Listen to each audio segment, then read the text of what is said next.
Earth is a level, motionless plane with the sun, moon, and stars revolving over and around us just as you experience every day. The North Pole is the magnetic monopole center point, with Polaris, the North Pole star, situated directly above. Polaris is the only motionless star in the heavens, with all the other constellations revolving perfect circles over the Earth every night. The so-called planets, known to the ancients as wandering stars, were named such because they were observed then, as we can observe today, to wander the heavens, taking their own unique spirograph-like patterns, making both forward and retrograde motions over and around the Earth during their cycles. Meanwhile, the fixed stars were named such because they were observed then, as we can observe today, to stay fixed in their constellation patterns night after night, year after year, century after century, never changing their relative positions.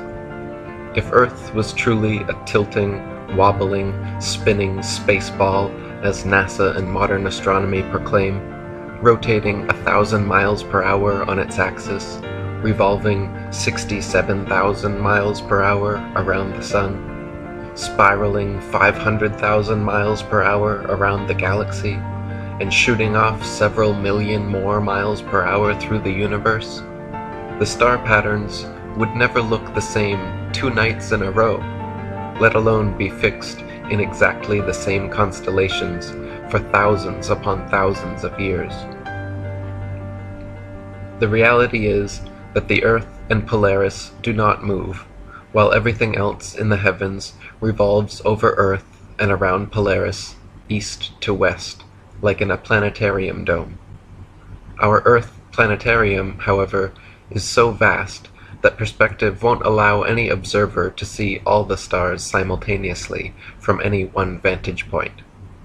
We can see Polaris, Ursa Major and Minor, and other northern constellations from every point north of the equator simultaneously, but conversely cannot see the so-called South Pole star, Sigma Octantis, the Southern Cross, or other outer constellations simultaneously from every point south of the equator, because they all sweep over a great southern arc from their rise in the evening to their setting in the morning.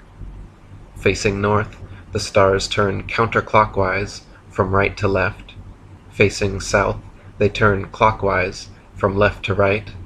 Facing east, they rise in front and set behind, while facing west, they rise behind and set in front.